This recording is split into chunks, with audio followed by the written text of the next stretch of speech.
Today is second day of our travel. Currently, we are at Jaitapur village. We are planning to cover Ratnagiri city tour today. We will require 2 hours to reach Ratnagiri city from Jaitapur village. Frequency of public transport is not regular. This is Ratnagiri bus stand from where we will cover Ratnagiri city tour by hiring auto rickshaw.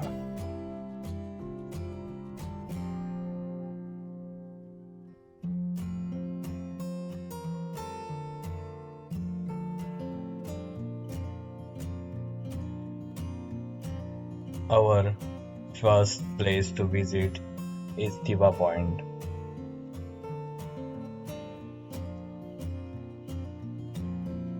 It offers an excellent view of Ratnagiri port from mountains. It is a good place from where nature can be watched when the sun descends in western horizon. It provides a picturesque view of sunset at Arabian Sea and is center of attraction for picnickers. From here, one can have panoramic view of the city below.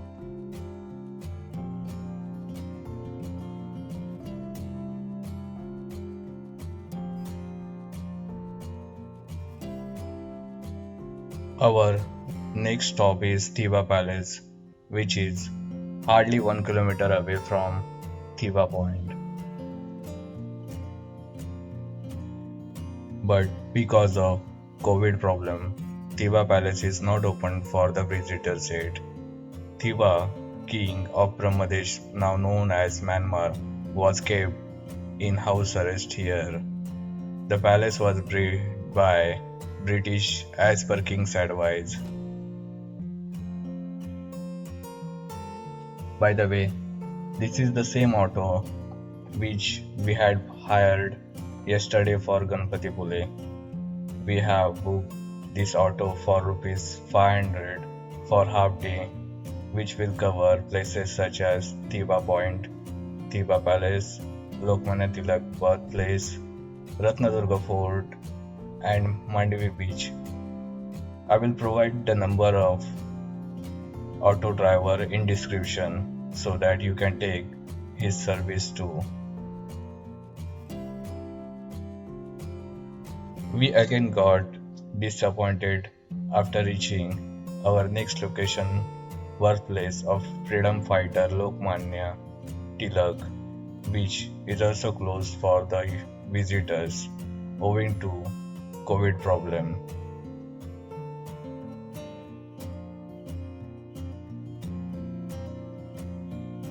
Next, we are going to Ratnadurga Fort, which is situated at 2 kilometers to the west of the city.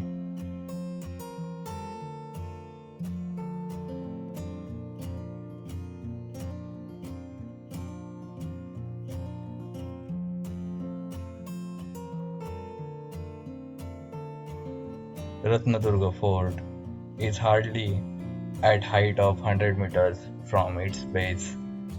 It's very easy to climb and leads directly to the goddess Bhagwati temple. The area of temple of Bhagwati is the largest area on the fort, and every day the temple is open from 8 am to 6 pm.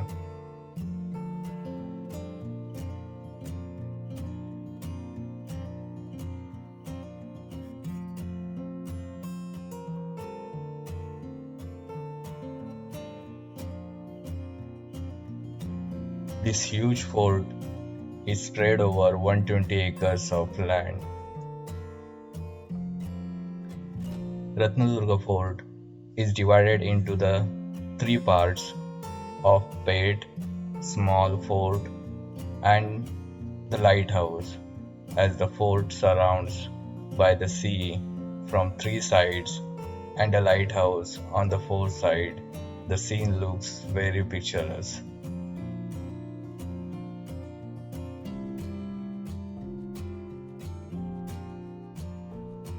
The fort has acted as a protector of Ratnagiri region and has witnessed many historical events through centuries.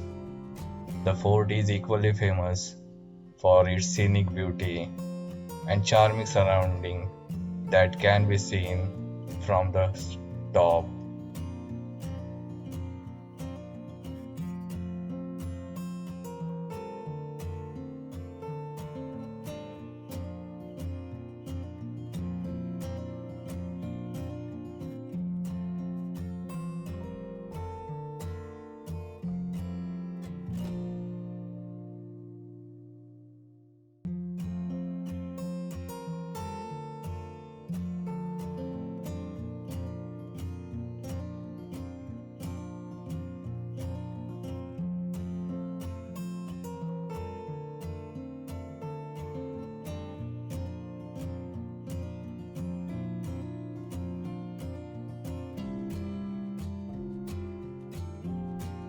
From Ratnagiri, we will move to Mandvi beach.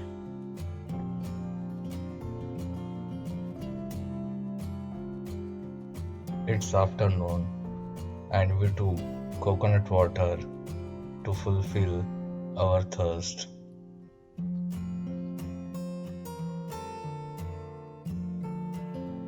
Mandvi also has the Ratnagiri jetty along with the gateway of Ratnagiri, which is also place for evening hangout. Mandvi beach although appears a little unattractive because of black sand compared to other beaches, yet it's the most sought after picnic spot in Ratnagiri.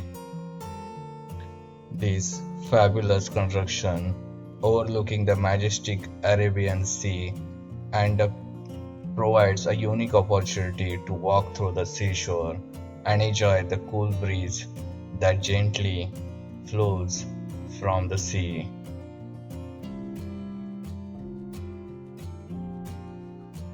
After exertion since morning, this time for good lunch, we jumped into the local restaurant on advice of auto rickshaw driver to taste local cuisine. After going through menu card, we realized this is budget friendly restaurant, especially for the seafood.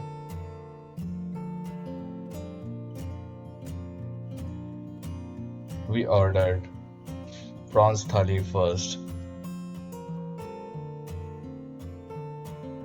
Prawns are prepared in thick coconut gravy.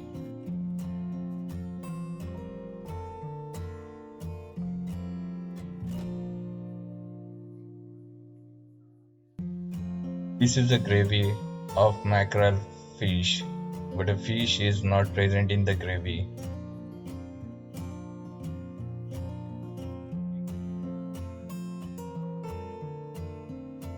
Prawns are really soft and fresh. Soul curry, combination of coconut juice and kokum. In addition to prawns, we ordered this surmai fried fish. This is also again fresh fish.